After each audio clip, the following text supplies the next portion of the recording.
Hey, what's up YouTube? Goratha here yet again. The Spark guide I made before the league start was so well received that I decided to make it again during Sentinel League. I figured I'd be asked a lot of questions about the build anyways, so I'd help people by doing it again on stream so they could follow along and ask questions. Unfortunately, the character died, and I will be rolling a new build after. However, I would say it was still a pretty big success regardless, and I only died to my own bad judgment. The character was insanely tanky and did quite good damage considering.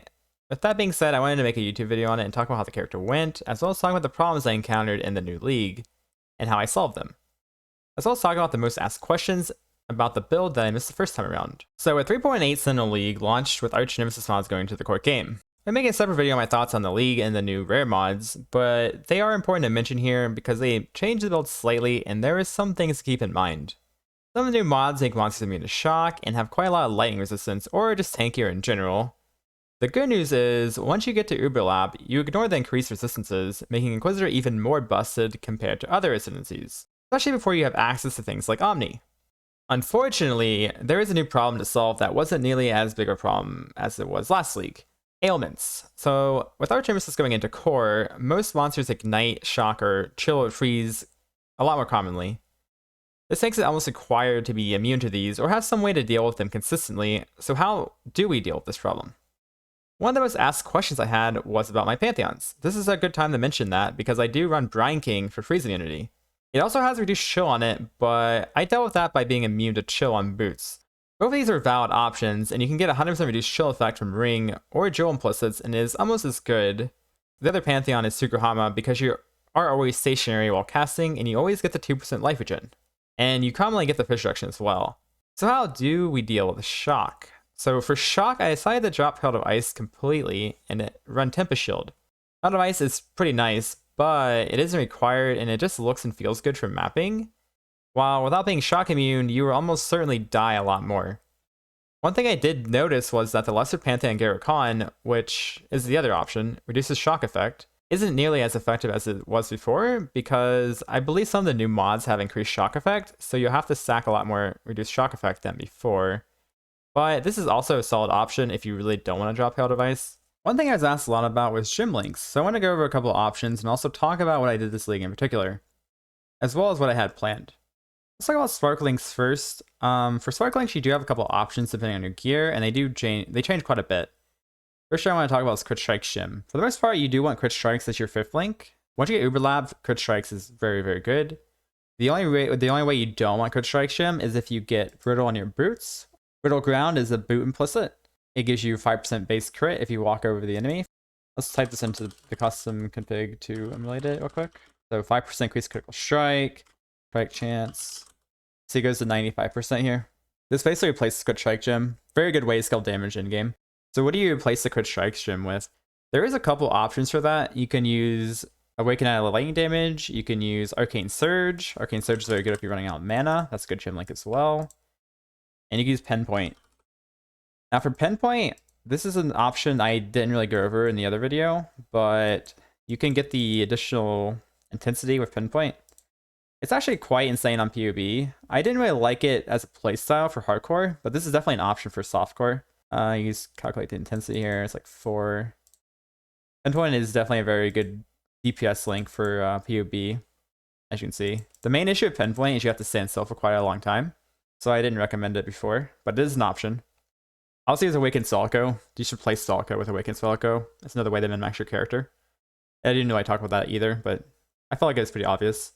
And then we have Pierce. So you can actually replace Pierce, and I was asked this question a lot. Pierce is a very good damage link for what it is. Like, it gives you 4 Pierce, and it also has a solid multiplier on it. But you can theoretically replace it. So the way you place Pierce is Glove Implicit. You can get additional Pierce on gloves. We don't have it on these gloves, but the implicit can roll up to 4 if it's like the highest tier, which is pretty hard to get, but it is what it is, right? You can also craft Pierce on gloves. It's a prefix. Craft additional Pierce on gloves. Another way to get a Pierce. And there's the Cluster Jewels, which have additional Pierce as well. I think you get like 1 per medium cluster. I would say as long as you get 4 Pierce, you're probably good to drop Pierce Gem. And you can run any of the links I talked about before, like Arcane Surge, Awaken out of lightning damage. As you can see, Arcane Surge is surprisingly really good. Most people don't realize how good Arcane Surge actually is. It's a very good damage link. Without any Arcane Surge, it's actually better than Awaken out of Lightning damage in this POB. Those are the Spark Links. Another thing I wanted to talk about was why I'm not running Vortex in this character. And it goes back to the gloves, actually. The only reason you run Vortex is because of Agro Mortis. And I didn't find them on this character. I would say that you don't have to run Agro Mortis. It's not a required thing. Like, if you want to get gloves with good implicits, it's definitely a viable option to do that as well. That's pretty much all I wanted to talk about for gym links, I think. Oh, yeah, one more thing, actually. You do have the option to run Divine Blessing. As you can see, the mana was, like, super scuffed. I put Divine Blessing in this POB. I dropped Arcane Surge off Flame Dash. I dropped Increased Duration off the Helmet. And I think I dropped another gym link somewhere. Blood Rage, I think. The point is, you actually can get Divine Blessing into the build. And I would recommend running it, honestly, if you can. I wasn't running on the character I was playing, but I would recommend you run this if you can. Gives you an extra damage boost. And that's, I think that's all I want to talk about with the gym links. Oh yeah, Period of Ice. I'll go over that in a second when we talk about what we changed with this character and why we have Period of Ice in this POB. But those are the gym changes for the build. Okay, let's talk about what I did differently on this character compared to the other one in the build guide and the reasons why. I'll talk about some of the gear options as well for softcore and some ideas for min-maxing at DPS. The two main differences in this build is I'm not running Agro Mortis, and I am running Aegis Auroras. So I got pretty lucky and found an Aegis in SSF this league. This is probably the best option for the build in general. It is also the most expensive option though. It's very expensive in Trade League, and it's quite rare, so you shouldn't expect to find it in SSF. However, I do think this is the best way to go.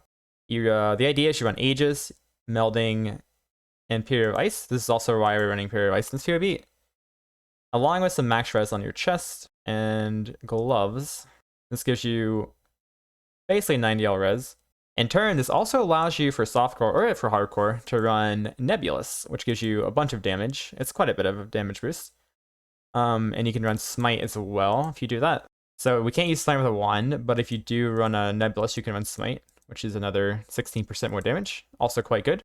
So that's the another softcore option. You can also run Call of the Brotherhood. I didn't mention that before, but it's like a 1 million DPS or so compared to this other one.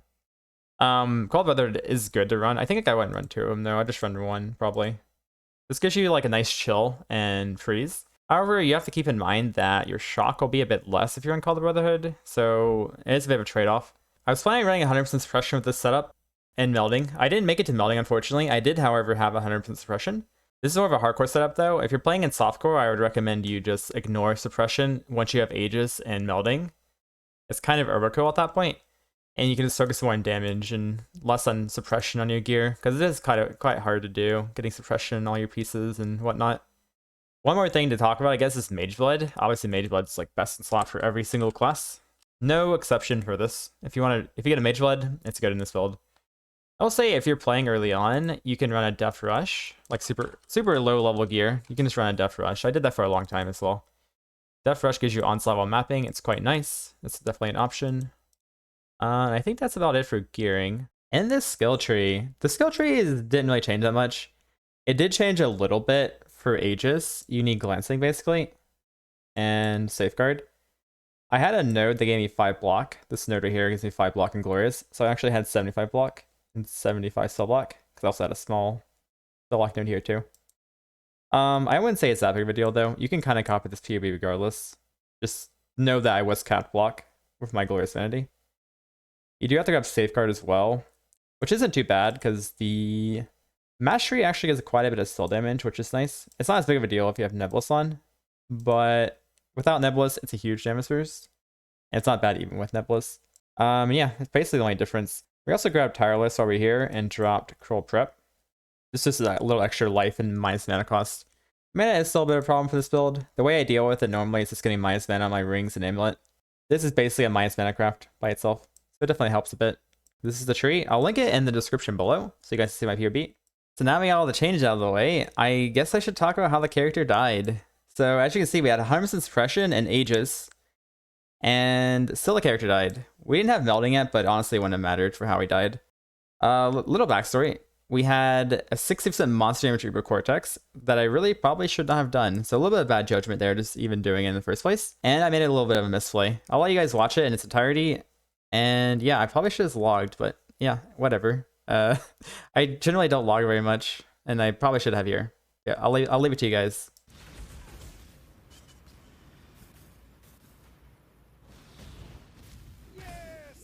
No, I died. And yeah, as you can see, I was not very happy about that rip. Little Sag. I probably should not have done that Cortex that early. I think the build is strong enough to do all the boss and SF hardcore, like all the Uber bosses. Unfortunately, I played a little too badly, made a little bit of a judgment error, and it is what it is. I will be wrong another character tomorrow, but that is it for me for the Sparker. I like the build a lot, but I don't really want to roll it again, just because I had a lot of the gear already, and it's just a little annoying to roll another, like the same build in SF hardcore after you die of like insane gear. It's just gonna feel a lot worse, right? But yeah, I really enjoyed the character, and yeah, I hope you guys enjoyed it. And I hope you guys enjoyed the content. If you like the content, just make sure you like and subscribe. It helps me out a lot because I'm new to YouTube. So I appreciate any of that support. And yeah, see ya.